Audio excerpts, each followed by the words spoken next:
I'm really excited to put this lesson up here on the YouTube channel. This is the most extensive lesson I've ever posted on the YouTube channel. It's over an hour long, and I promise you, it is chock full of exercises and ideas and resources for you to become a better soloist.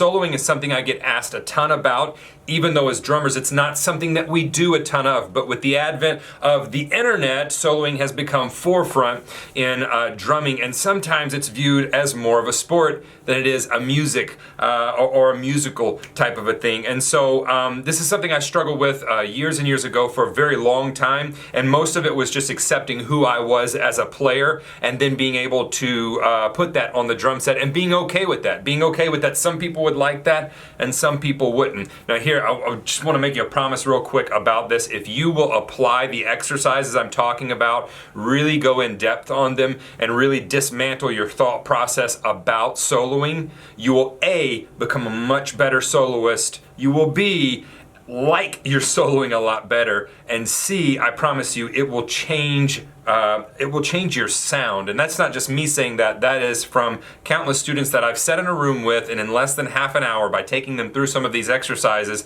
they look up and they go, I didn't even know I could play like that.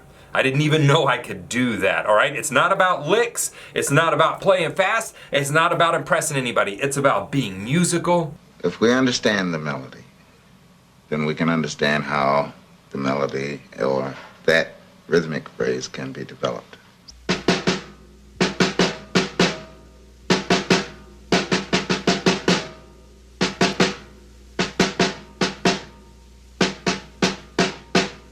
So, now to put some substance to it, it's about using the tools you have, and it's about saying something on the drums. That is my view of what a drum solo is. I come very much from starting to gig at an early age, and so from the get-go, I was about the music.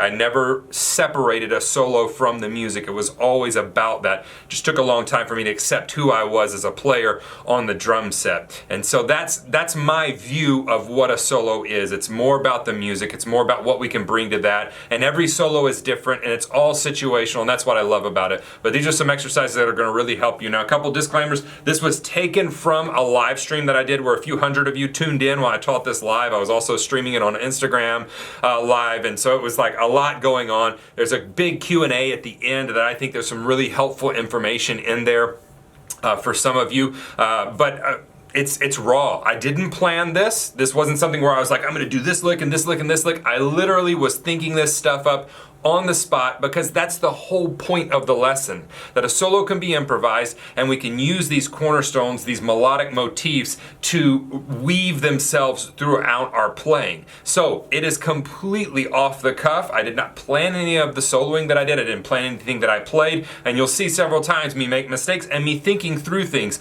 because that's how I wanted to teach this lesson. I wanted to be as raw and uncensored as I can.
I'm just messing around. Just messing around. Yeah, welcome everybody, new, old. Instagram, we're streaming on Instagram too, so if that happens to go bad, then sorry about that. I literally just thought, hey, wouldn't it be awesome just to hang out with everybody? Because, it's like, life is going on. Earlier this week, I've been sick a lot, and that's abnormal for me. And I was like, you know what? I just want to hang out. So this is my version of of hanging out with you all. All right, so we're going to be talking, I'm really excited about this topic though. We're going to be talking about soloing. And what you saw there was completely improv. I didn't, and it is what it is. It happened and it moves on, okay? And I wanted to do that just to show you, I'm a real person, I have nerves too. I loved that I dropped my stick. I think it's the greatest way to start a lesson ever. There's nothing more humbling than going into a solo and completely dropping the stick to the point where you can't actually get to it. You have to move equipment. It's not like, oh, let me pick that up. It's like, oh, wow, so it's way over there. So we're going to talk about soloing. This is an issue I had a lot of trouble with myself. A lot of you know, some of you don't. When I was 19, I started gigging full-time. I started gigging before that, taking professional gigs, but I started gigging full-time when I was 19 on Bourbon Street. I had the house drummer gig at the John Wayner's famous door. It's on the corner of Conti and Bourbon Street, and then later at BBC. And so I was thrust very early on into a situation where I needed to know how to solo because they just looked around. They're like, hey, it's your turn, you need to solo. And this freaked me out for years. I had a lot of trouble. I had a block with it, and I had a lot of trouble finding myself and being comfortable soloing. Now I will solo and get up and go window shop, and it's really no big deal. I think, well, that just happened then, and whatever needed to be said was said. So what I want to get to you with this lesson, and you guys on Instagram and whoever's who watch it, chat on the chat board if you want to. If you have questions, send those to Steven@stevensdrumshed.com, and I'll try to get those at the end of the lesson. So what I want to do mainly is give you a mental shift, because I do this with students all the time, and if I can get them to shift mentally, then all of a sudden their playing opens up, and whereas somebody that came in a half an hour before telling me they couldn't solo, they leave playing beautifully. They play beautifully, and so it was just a mindset block. So if we can get past that, the first exercise I'm going to give you is going to seem somewhat simplistic, but that's okay. The second exercise we get to is going to be more conceptual, and you'll be able to add as many chops to that as you want. My goal is not for you to be impressed by my drumming. I could care less if you're impressed by my drumming, seriously. My goal is to teach you how to take your drumming where you want it to go, okay? That's all I care about doing. So this lesson is not about me showboating at all. You won't see any of that. I'm going to give you tools to use.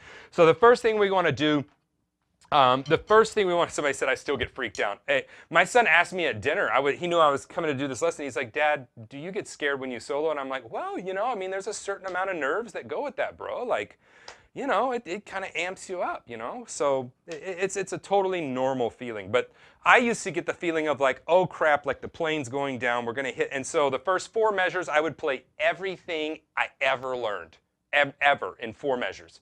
And then I would not know what to do. And if you apply what I'm going to talk about, the only reason I know this works is because I've used it on tons of students.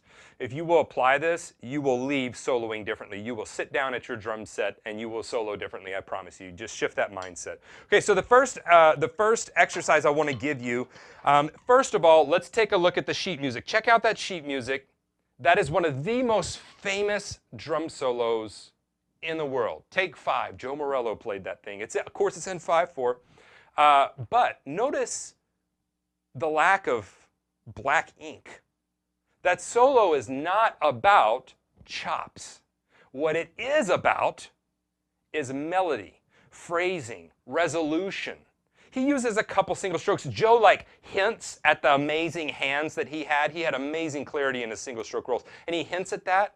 But he's got, some flam taps and things like that in there, but nothing, a lot of triplets, a lot of eighth notes, and he's making these melodies and referring back to them. That's one of the most famous drum solos in the world. And the reason I point that out and gave you that sheet music is because I want you to understand that a drum solo is not about you dominating the audience.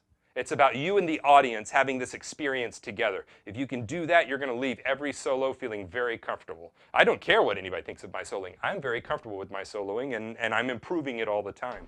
So the first exercise here. The first exercise is, and I'm trying to keep up on the chat board, but there's going to be no way I can do that. It moves too fast. The first exercise. So this is an exercise of limitations. And what I want you to do is I want you to place some limits on your playing. All too often we think that we need to add more things to our playing, and I focus on taking away. So what I want to take away is your subdivisions. In this exercise, you're not allowed to play anything above an eighth note. And some of you are like, I'm out of here. I'm out of here. This isn't it. Just trust me. We got to shift the mindset, and this exercise is so important. So you're not allowed to play anything above an eighth note in speed. Anything below is fine. Rests are encouraged. Give it room to breathe. Listen to take 5. There's a ton of space in there, and it's very effective. Okay, between that vamp with the piano and the bass, it's really effective. And I want you to have that kind of effectiveness with your soloing. So nothing above eighth notes. And here's a couple of things that we are going to focus on, and I'm going to go through and show you exactly what they sound like and how powerful they are. We're going to focus on things that I call the big 7. Those are dynamics. You're going to be focusing on articulation. You're going to be focusing on, of course, I'm going to blank here, groove, melody, flow, technique. All of these things are big picture items that whenever I do an audit of like the best of the best in drum solos, excepting for Buddy Rich, who was just amazing all the time, they're using, and he used these too. I don't want to belittle that. He just was a lot of flash. They use these tools to great effect. Listen to Antonio Sanchez. I almost blew the internet up whenever I saw a comment on one of his solos a couple of months ago that said, you know, this is the most boring thing in the world. And I'm like, you missed life, buddy. Like, you missed the boat. Everything is gone. You don't understand it. So let's take this, and so let's focus on just eighth notes, and I'm gonna focus on the first one. Let's focus on melody. So it's like, okay, here's our tempo. So I can't do anything faster than 1 and 2 and 3 and 4 and. We're placing limits on our creativity. Okay, cool. So I'm going to just make a simple melody. 2, 3, 4.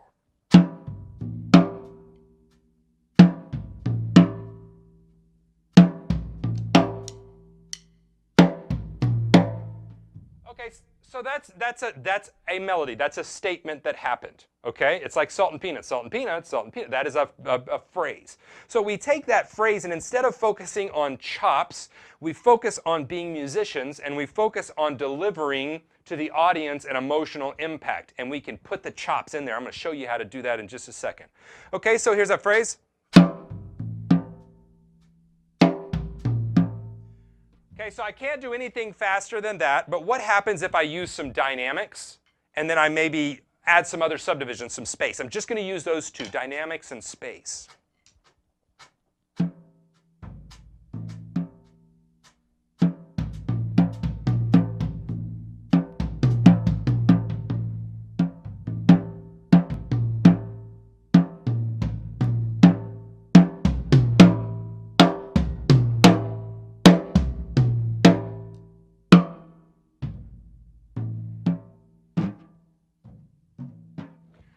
Now, what does that do? All of a sudden, your ear is very much in tune with doing something different. It's like, okay, well, I'm used to, you know, what I call helicopter. It's like the chopper's hovering over the grass and everything's like, and people are like grabbing, and women are grabbing their, you know, skirts. That's what it is whenever some people go to play a solo. It's just as fast as they can.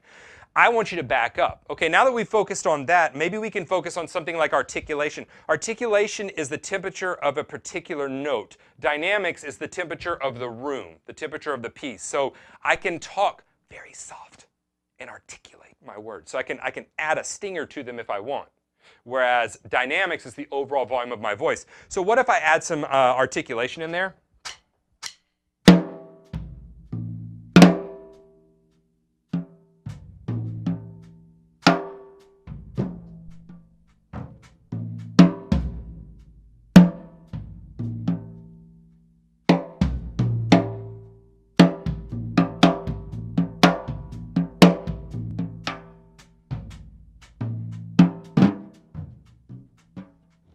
Okay, so you see I'm using muffled, I'm using buzzes. You can All of these things are articulations. Okay, now maybe we take and we add in, let's add in like a little, let's add in a little flow. Let's add in, maybe a little groove to this. So maybe I get like my hi-hat, my kick and my hi-hat going on 8 notes.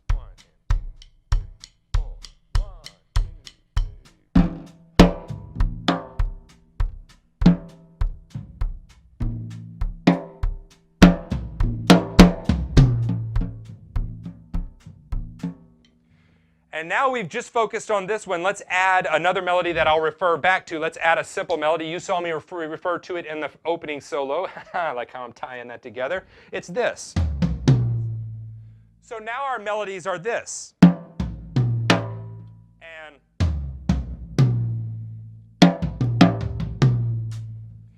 what if I get this going?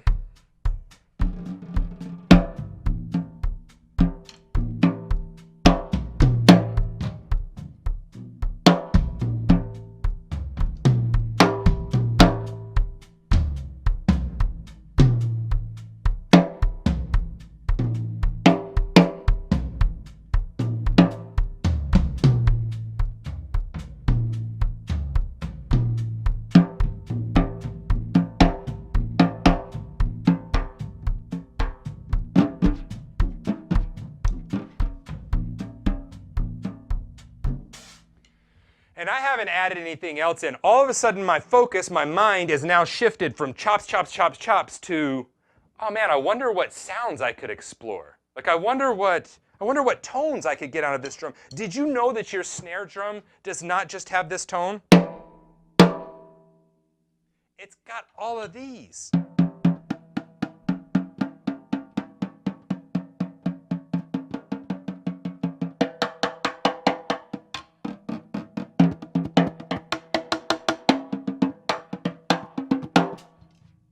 It has all those sounds.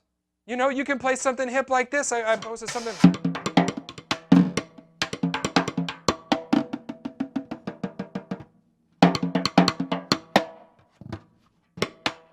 Right? I mean, all of these, I'm just messing around with them. You can make those noises. But the drum actually changes tone if I just put my thumb here or if I put my finger in a different place.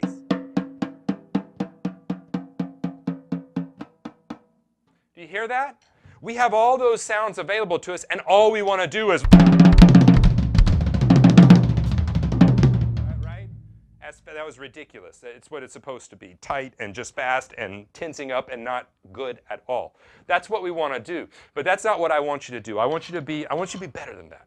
And there's nothing wrong with that style of drumming. So my first thing is to focus on melody, dynamics, flow, groove, articulation, all of those big 7.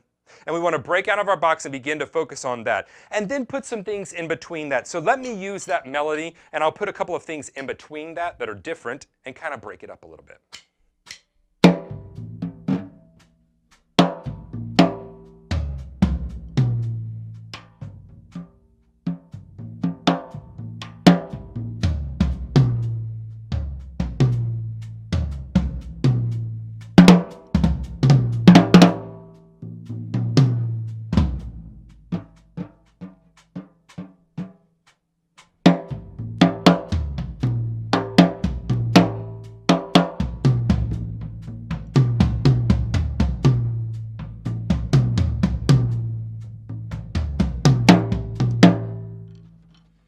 So now my practice time is much less stressful, and all I'm concerned about is making a musical statement, much like Joe Morello did on take 5. So that's my first thing for you, is to get out of the mindset that all the time, you know, whenever we sit down to write a solo, it's like I can either do a chop solo or a melodic solo, and you're going to see me go 100% of the time to melodic solo. Now, let's get into how do we add our chops into a simple melody. Once you've done that exercise and you limited yourself to 8 notes and tone and all those things, now how do we add our chops? Okay, I'm glad you asked. What I'm gonna do is I'm gonna take another simple melody. If you guys have, I guess I should see if you guys have questions at all. No questions yet. Good, good, good. Don't put them into the chat board because I'll miss those. Okay, so let's check this out. Let's go and figure out how we can add chops into this. Okay, let's take this simple melody. I used it in the first one, and we'll use it here. It's just gonna be this.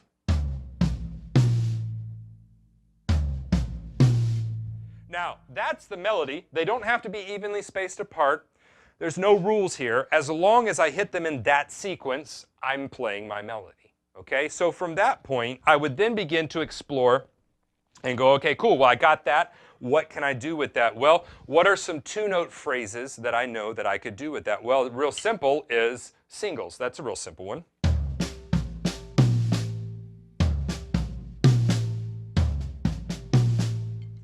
So we could, if this is my 3, 4, we can play those in all kinds of subdivisions. So we can go 8 notes. 1, 2, 3, 4, 1, 2, 3, 4. You could go quintuplets. 1, 2, 3, 4, 5, 1, 2, 3, 4, 5, 1, 2, 3, 4, 5, 1, 2, 3, 4, 5, 1, 2, 3, 4, 5, 1, 2, 3, 4, 5, 1, 2, 3, 4, 5, 1, 2, 3, 4, 5, 1. Sixteenths.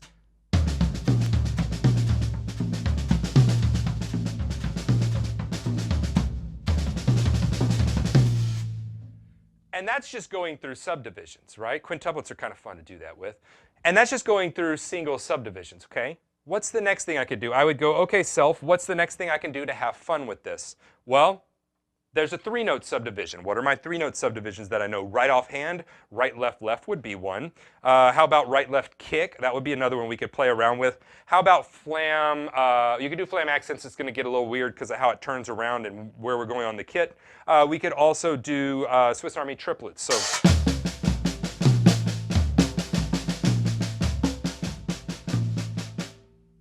Now, I wouldn't just do Swiss Army triplets in 8th notes. 3, 4. 4 and 1 and 2 and 3 and 4 and 1 and 2 and 3 and 4 and 1. We could do them in we could do 16th notes.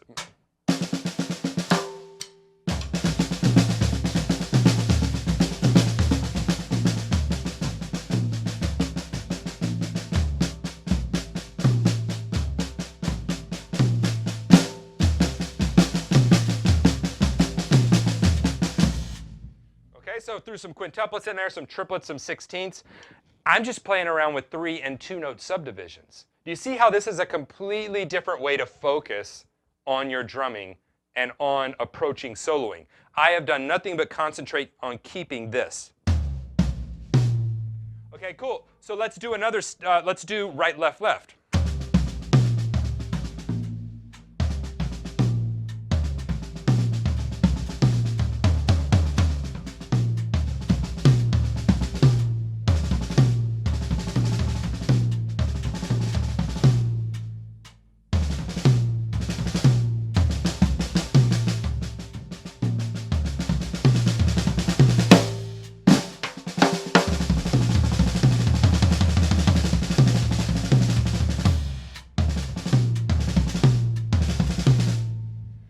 That's just right, left, left. Let's do right, left, kick.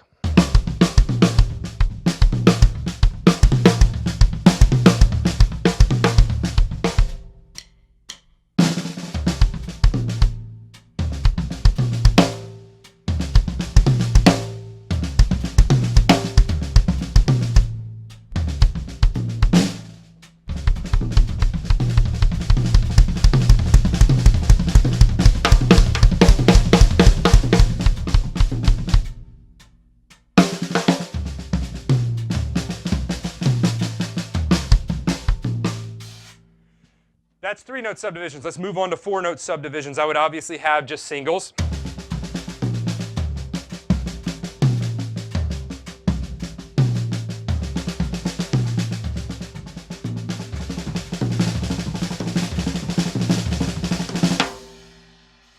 What if we did something like a right, left kick?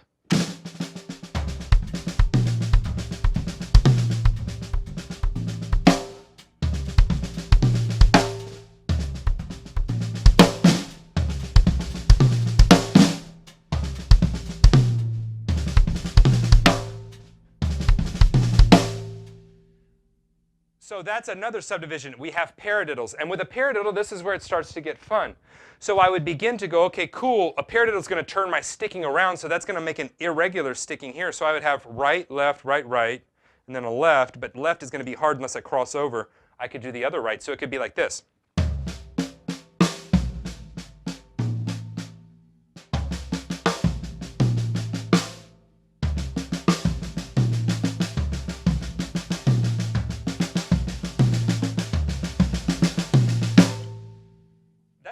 fun, and I just thought that one up, okay? And do you see, I've now had a creative journey, and I'm worrying 0% about whether I'm impressing people with my chops. Once we get past that, then we can really make some music. Okay, so let me let's fast forward this. Let's do some 6-note, maybe a 5-note one. Let's just do that for fun. 3, 4.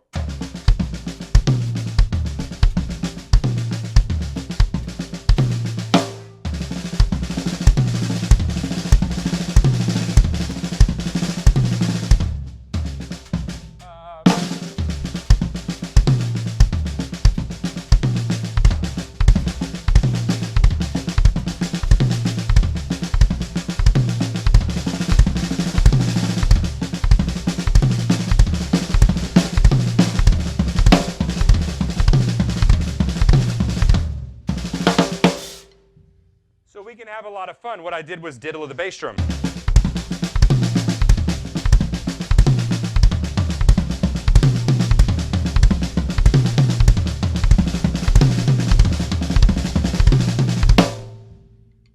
Now let's go to a 6-note sticking. Let's do right, left, right, right, left, left.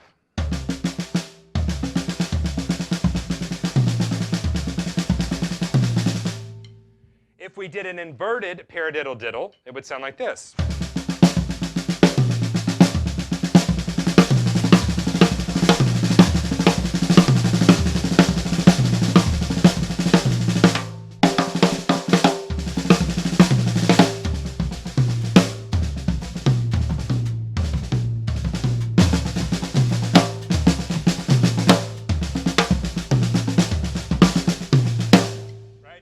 I tried to throw that paradiddle in. Somebody said the paradiddle one sounded cool, and it does. It sounds really cool, and I was like, oh, but I don't quite have that one. But this is part of the fun of it. And then we can go into if you're streaming this, by the way, the best browsers for streaming are going to be Google Chrome and I think it's Firefox. Those are going to be the two best for streaming if you're streaming this on the website. Okay, so let's go into some other things here. Let's add. And do you see, all I'm wanting to do is show you, this is our melody. You take the things you know and plug them in here. So maybe there are 4 or 5 stickings or rudiments that you're very good at. That's where we plug them in. This is where that happens. Let's take this. What if we did right, left, kick, kick? That could work with this.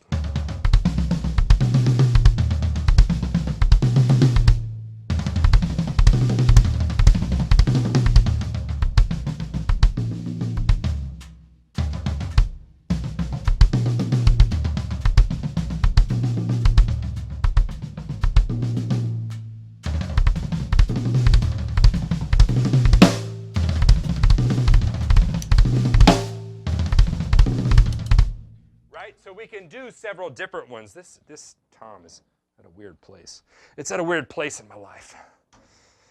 We can do some different things. What if we added that and made it a 5 sticking? So we went right, left, kick, kick, right, left, kick, kick. And some of you are like, where's the sheet music? I don't give sheet music whenever I teach soloing. Soloing is conceptual. I don't want to give you your voice. Your voice is for you to find, okay? So I want you to explore and take the things that you know and begin to use them in your own playing. And the only way to do this is to take time and explore. But too often we're so busy being like, I know because I used to do this. We're like stuck in books, like what's exercise 55 and how can I use it? It's like get out of the books and get on the instrument. Make some flubs, make some mistakes. That's how we grow with life. And I just want to only use the things that you know how to do really, really well, okay? I equate this to my 10-year-old, well, he's 9, he's about to be 10. They do creative writing every morning, and he may write about a topic, a melody, that he knows very well. So he may write about something that like he's interested, like Pokemon, all right? Let's just say that. He loves that. So he's writing about Pokemon. He's not going to use words he doesn't know to explain that. He's going to use the words that he knows, and he's going to explain it the best that he can.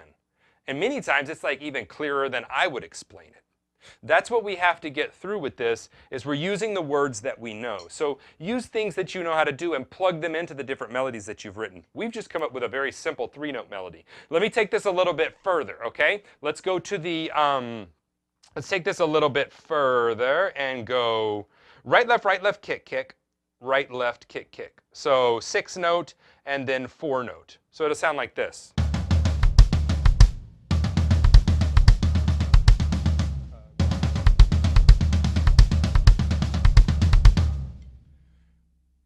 That makes a 5-note phrase.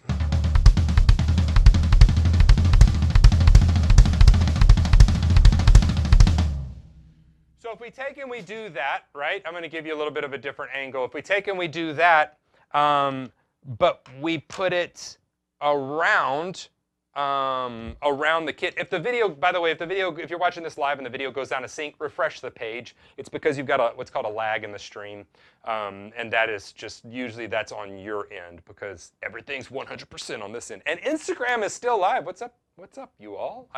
That was like spur of the moment too. This is so spur of the moment, it's not even funny. All right, so let's do this 5-note phrase, but using that melody. So it goes something like this.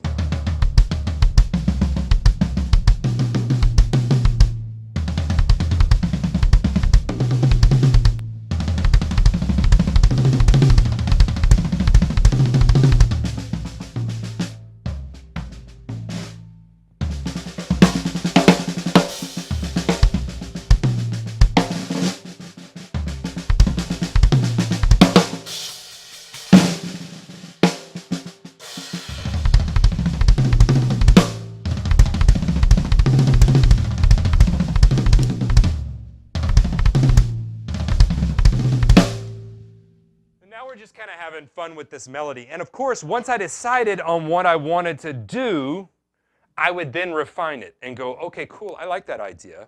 I want to work on that a little bit. That's where growth comes, okay? Now, you're like, Steven, that solo is going to get kind of boring if we just have one melody. I would agree with you. So let's make another melody. Let's see here. Let's make another melody. Let's do another simple melody. We got 2 3-note melodies, so it's going to go.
So it doesn't mean that I can't go away from that. It just means that that's my reference point. That's my anchor. That's where I'm coming back to. I'm going to be referring back to these melodies. Listen to the example that I gave you with Take 5. The sheet music is right under here. It's not my sheet music. I just pulled it from the internet because literally I just thought a couple days to do this. And so listen to that. Listen how strong he's leaning towards melodies and how weak he's leaning towards chops. He hints that he can do this, but he's like, I'm not going to give you the full steak. I'm just going to give you, a little. I'm going to give you a little, like a taste, like a little taste. Like you go through the mall and they're like, hey, you want to try our Philly cheesesteak? Annoy you because you're walking through the food court and they won't leave you alone. For introverts like myself, it's really alarming whenever you go to a place and they're sticking food in your face. I can't take it. I got off on a tangent. I promised myself I wouldn't do that. But now my solo is not so concerned with chops, chops, chops, chops, chops. I'm more concerned with groove, dynamics, articulation, and making a musical phrase and statement. So maybe be something like this.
I did was reference that one phrase. I didn't even include the other phrase, and I kind of went away from it. So that's what you. And with the, like, gosh, I'm going to sound so much like an old man. I love technology, everybody. I love it. I love technology, I'm going to start quoting Napoleon Dynamite here in a second. I do love technology, but there are some things that have come with it that have not been beneficial in our thought patterns when it comes to music. We've isolated drum Olympics from music, and I want to get you back to the mindset of music. So the next time you have a solo, instead of going, oh my gosh, and freaking out, simply arrange it around 2 or 3 different melodies. That's how I construct all of my solos. I have a beginning, I have a beginning melody, middle melody, an end melody, and then I refer back to the beginning, or any type of theme and variations within that. Oftentimes when I'm soloing, I will actually solo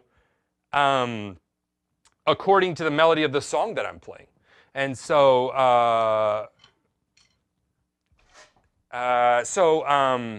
okay, I'll give you some jazz standards. Let's do some jazz standards. So let's take the A train. Let's do that. That's a jazz standard. So you must take the A train. Ba ba da da da da da da da. What's up, Instagram? Ba ba do boom ba ba. Ba ba da da da da da do da ba. Ba da ba boom za boom ba ba. Ba da ba doom ba bum ba ba. And this is a ba ba do boom ba ba. Ba ba da da da da da da da. Okay, so that's take the A train. It's an AABA form. I'm concerned about the melody though. So take a song like that and try to play the melody on the drums without adding crap. Nothing. Don't add things. Just play the melody, and then I'm losing my train of thought because I'm switching camera angles. And then once you add the melody, then it's just going to be fun for you. So let me show you how to do this. So if this is 2 and 4, 1, 2, 1, 2, 3, 4.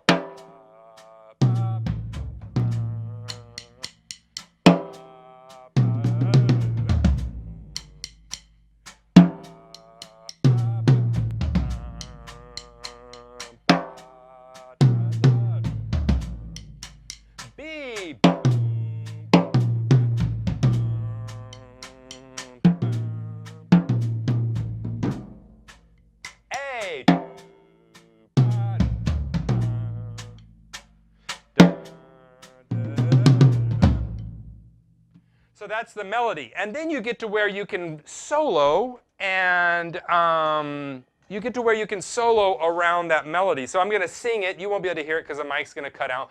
Sing it to yourself, though. You don't want to hear me sing. It's not a pretty thing. So if I go into this and I solo around that, 1, 2, 1, 2, 3, 4.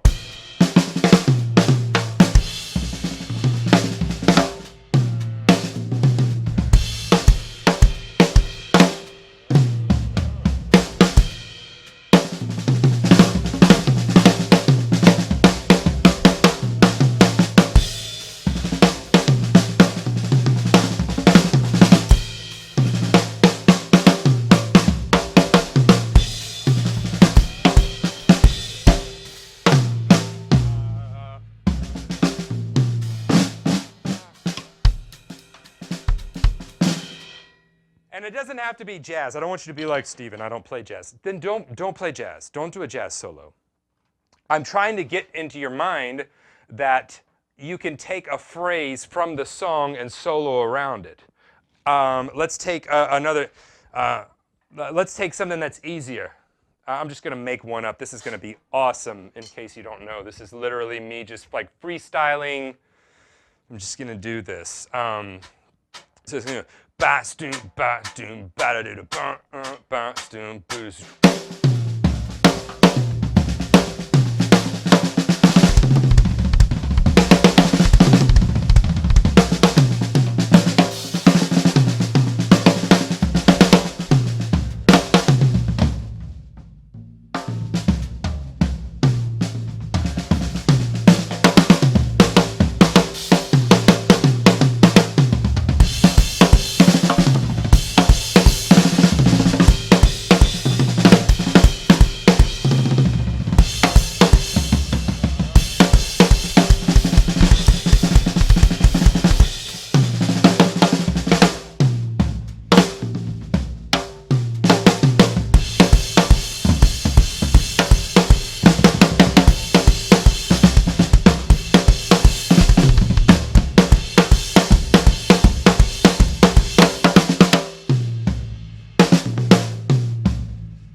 I'm like having fun. I'm not worrying about am I hitting all of the correct notes and it's there.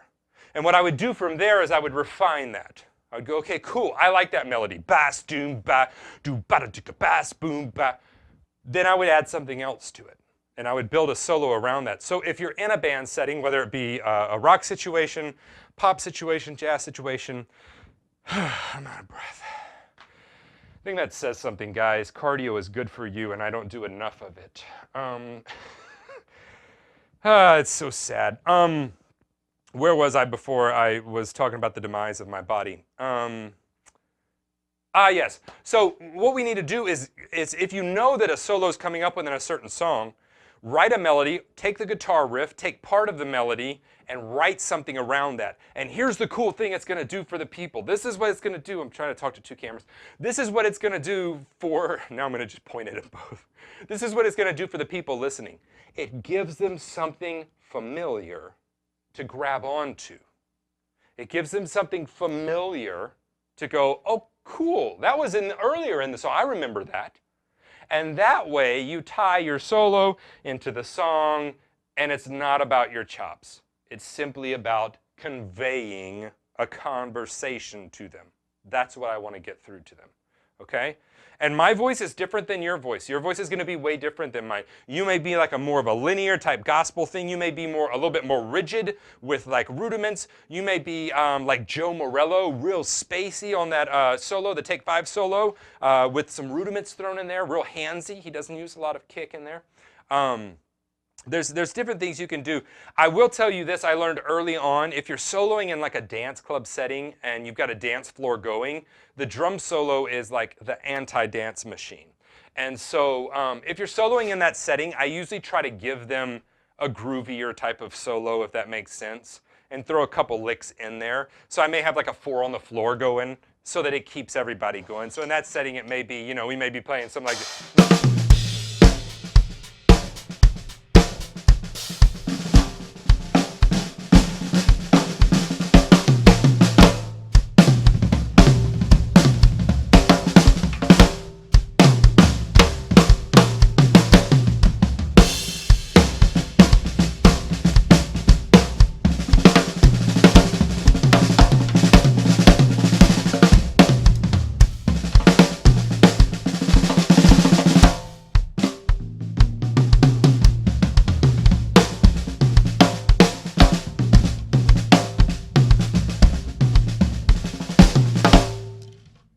So I might do something like that, and then towards the end of the solo, have like 20 or 30 seconds where I really just like kick it off, use the kick drum a lot and things, and then come back into the groove.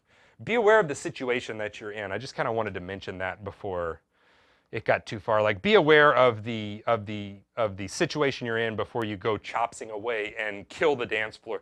Because the quickest way to get fired is to dump the dance floor for the club and everybody leaves.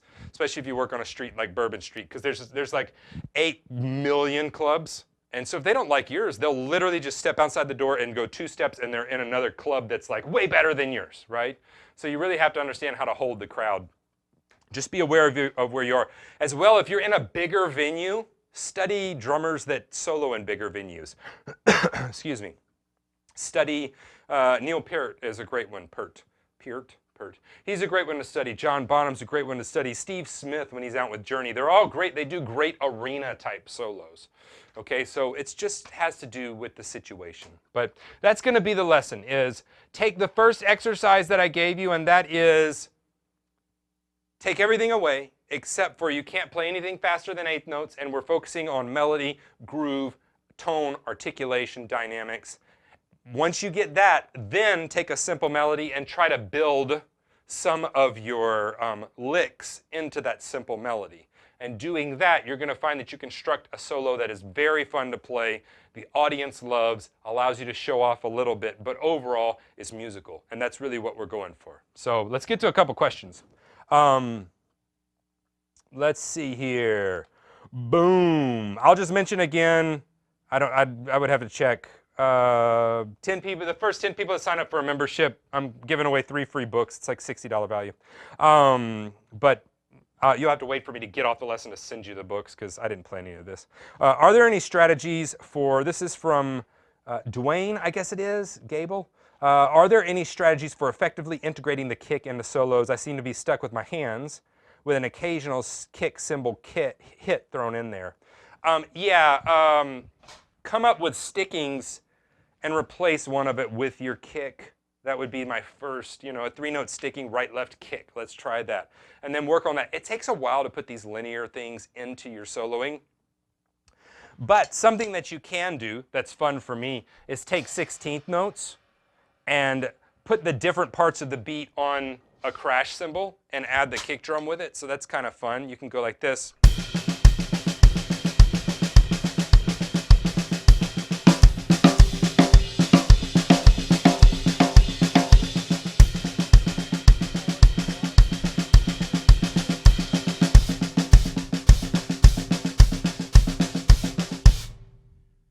And then I would take and do like 1 and then 3 and.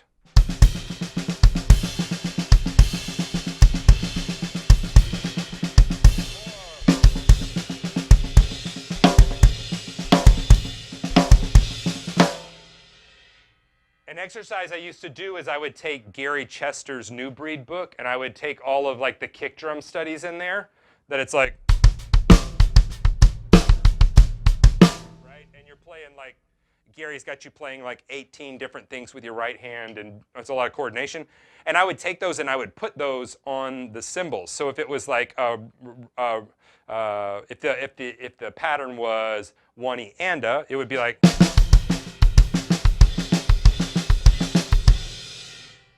and then I would begin to work those around there.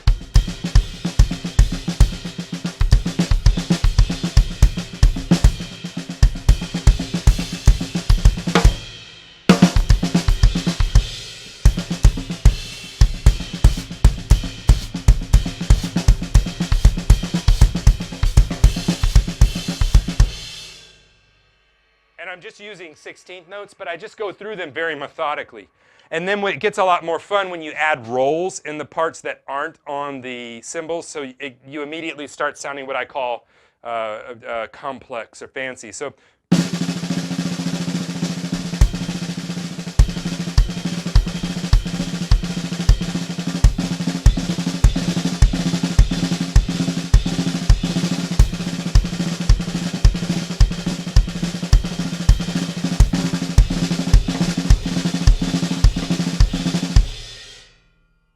we could do the same thing we did earlier.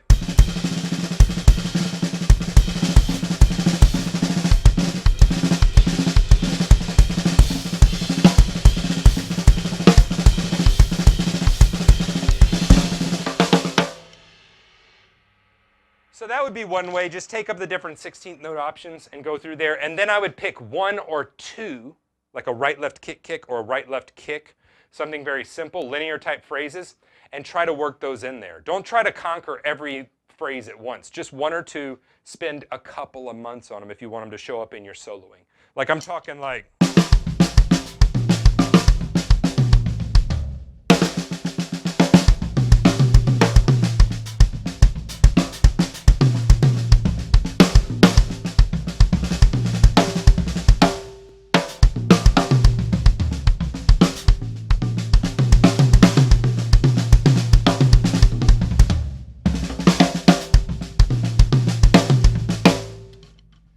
lots of, just work that through, okay? That's the only way to add that is slowly and methodically. That's a great question though, great question.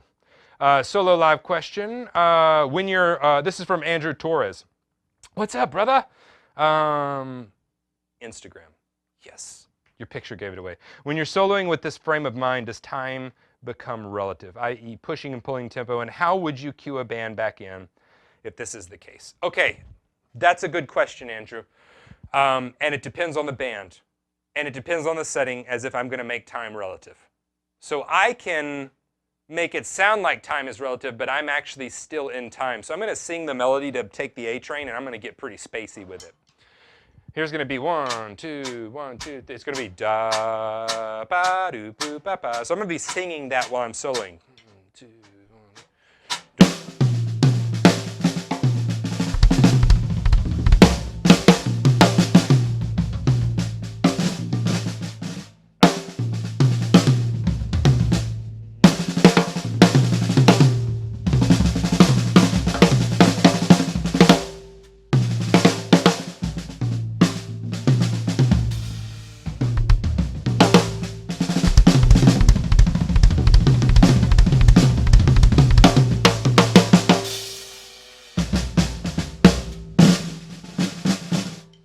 I'm singing that the whole time, and that's pretty much in time. I'm just like not keeping any time for you, so it's hard to hear that.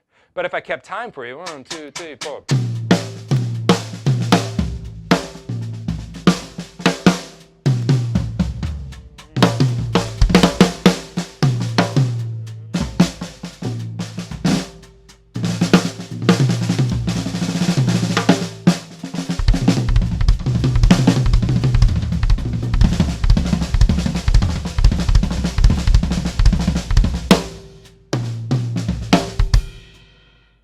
So I could keep time, or I could be really obvious and make it not so, keep it to simpler subdivisions, triplets, sixteenths, things that a band can count.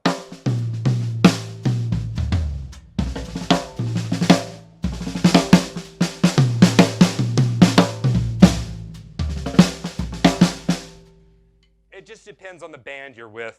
If you have to babysit them, that's going to be, it's a pain, but sometimes you have to do that. And so don't feel bad if like you're having to babysit a band. It just depends on the caliber of player you have with you is all. That's a great question though. And how would you cue a band back in if this is the case? Usually if I have a song form, I give them a very big cue. So it would be like if I'm on the last phrase of Take the A Train, it'd be like, it'd be like this, 2, 3, 4.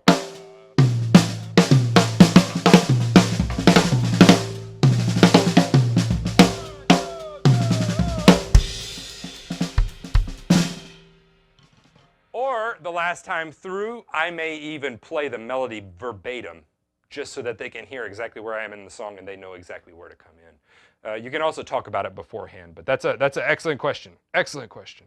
Next question from Giovanni Rezende. How do you approach drum books? I mean, I usually go through them more than once in order to throw some different ideas into the exercises. Good question. All good questions. How do I approach drum books? Instagram, you still hanging with us? I don't even know how this sounds through that phone. You may be like plugging your ears like, this is, iPhone, why can't you mix a drum set better? That's a good question because all too often we get stuck into drum books. I'll tell you what I did. This is back in college whenever I was like methodically working through as many books, like piles and piles of books. I would take out of a 7-day week, I would have a lesson on day 1. And immediately after the lesson, I would go into the practice room and I would start ingesting the information. And I would have my goal for the week, what they wanted me to complete. And my goal, I would spread out and make sure that I could accomplish those things in 3 days' time. And within 3 or 3.5 days, no matter how much time I had to put in, I would accomplish that. And then I would spend the other 3 days looking at how I could interpret that information in my own way. So in other words, I would take that drum book and I would look at the concept that they were doing and I would go, okay, I have the exercises, no problem. How do I apply that to my playing? How can that be applicable for me, like real world for me? And so that's whenever I would begin to take and come up with, that's where I came up with writing out the syncopation book in 3/4 using a brush pattern and playing the 3/4 patterns on the kick drum and the hi-hat. And I came in and showed, this was Dr. Wooten actually back in the day. He's like, you got to do a masterclass on that. And I had to like teach all, everybody about like, well, I just rewrote this. And it just came from having fun with it. So learn the material and then take the book and put it down and take the concepts and apply them to the kit. That's where you're going to find your voice within that material. That's a great question. Let's see here. Okay, question, live lesson. Are you thinking about the time in the song so you can get back into the tune once your solo is done? This is from Sandra. Yeah, you got to think about it to a certain point. I'm thinking more about the form of the song than I am the time. Because if I think about the form of the song, then I'll know I'm in time. And it's actually like a relief to me when I have a click to play with because I can go off into La La Land and come back and understand that the click is where it needs to be. Because, guys, we can play the most random amount of notes here and we can notate everything we're doing. Everything I'm speaking right now can be notated at any tempo. It's just what subdivision is it, right? And so once we realize that time is this thing that flows and we can play with it, and you really have to work with that, then we can become a little what I call fudgier with time. But for right now, if you're just starting out with this, be focused on the time and counting and knowing where you are in the song. That's the biggest thing. I would rather hear a drummer play a simpler solo and accomplish it and make their statement and get out of it cleanly and cue the band back in than see them, you know, puke all over the drum set with all of their chops and then not know where they are, come in wrong. I don't want to see that. I want to see you play music. That's a great question, though. I would focus on the song. Let's see here. If you got more questions, y'all shoot those in. Let's see here. That was rad. Well, thank you, Asa. I only could watch for a few minutes, but I learned some cool things that have not crossed my mind about soloing. Very much appreciated. Cheers. You're more than welcome. You're more than welcome. Digging the lesson. This pertains to the art of practice. If you want to, okay. Well, that's the art of practice. It's one of my choruses. As we're kind of getting to this, I told you earlier, if you want, I'm giving away all my books to anybody that signs up tonight for the next. I think there's only a few spots. I haven't looked. Anyway, the first 10 people are going to get all 3 of my books. It's like $60 value, but you have to wait till I get off the lesson to send them to you. I think the links, I don't know, it's somewhere on the website. Find it. It's no big deal. That was great. Taking a melody of any song, for that matter, this is from Willie, gives you the foundation to be so creative. I've been playing 35 plus years, 20 plus, which were full-time and never came with that idea. That opens a plethora of creativity. Thanks again. So I had a teacher, Harold Beausarge, and he played with the Woody Harmon Orchestra and I think Vince Gill, Dr. John, like just monster. And my senior year in college, this is what we focused on. I would come in and he'd say, we're going to learn this song. I'd be like, okay, cool. I'd come back next week, he'd say, did you learn it? I'd say, yeah. He'd say, okay, play the melody. And I'm like, the first time he told me, I'm like, okay, seriously, that's all we're going to do? I thought I'm a senior, shouldn't I be doing? He's like, no, play the melody. So I'd play the melody, and then he would work me through, and he'd go, okay, cool, that thing that you learned over there, can you put that into the melody? Can you embellish the melody a little bit? If we come at it from this viewpoint, he really changed, revolutionized how I view soloing and saved me from myself. So I'm glad that helped you. That makes my day to know so. So that's it. If you guys have other questions, go ahead and put those in. Let's see here.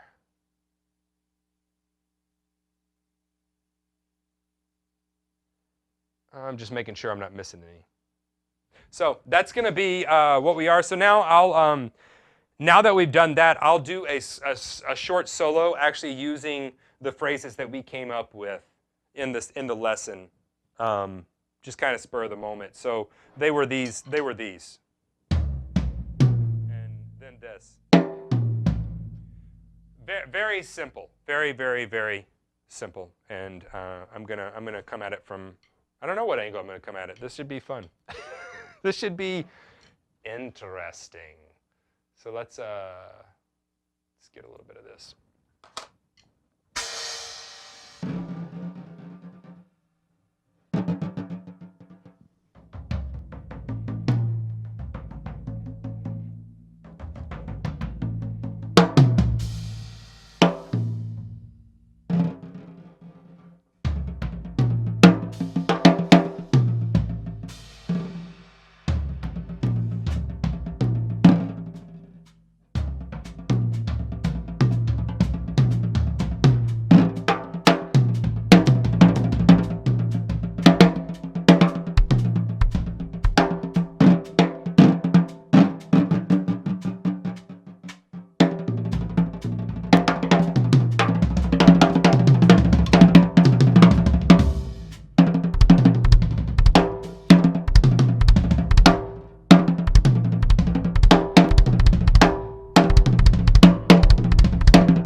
Yes, I successfully dropped it again. Guys, I don't think there's ever been a time where I've dropped it twice in one lesson. So, and again, it was an impossible spot. Never, ever gonna recover from that one. Another question. Andrew Torres says, I noticed that you don't change cymbals or drums very often at all. Any particular reason why? I know a lot of players that have so many kits, snares, and cymbals. Yeah, I'm not a gear guy. So it's a super boring answer, and I'm just not a gear guy. I love gear. I love playing it, but I kind of get attached to sounds. And I think that sometimes we just change sounds just to change sounds, and I would rather change myself in my playing than change a tone just because I need to change a tone. I would rather give a challenge to myself. There's nothing wrong with that. I'm just not a gear guy. I've always been, if it works, then let's use it. If it doesn't, then let's use something else, you know? That's always been my biggest thing. It's a astute observation, though, because I rarely change stuff. But yeah, the boring answer is I'm not a gear guy. So, awesome. If you got any questions, you can still email me. I answer all my email. Sorry, this wasn't quite as smooth as they usually go. I didn't have Christy or Tim here helping me facilitate things. Again, this was spur of the moment. As we're wrapping up, if you got questions, shoot those to Steven at stevensdrumshed.com. Because I want to answer all of those for you. And yeah, so somebody said something that's interesting. One-handed sounded more interesting. So let's talk about that before we get out of here, because that makes to my point.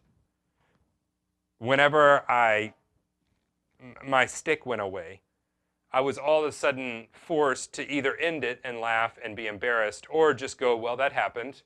What can we do? And it reduced my number of tools, and so you have to think differently when doing that. After the panic mode gets over, you have to go, okay, well, what can we do with this?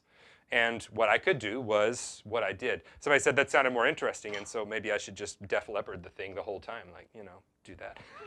So he's an amazing drummer, though. So if you have any questions, but you can shoot those, Steven at stevensdrumshed.com. This was fun. I may do this again sometime soon. If you dug it, email me and let me know that, too. I'm always trying new things and trying to give you what you need. I will see you guys. Those were great questions. I really had a good time. Thanks for hanging out with me on the spur of the moment. I'll talk to you all soon.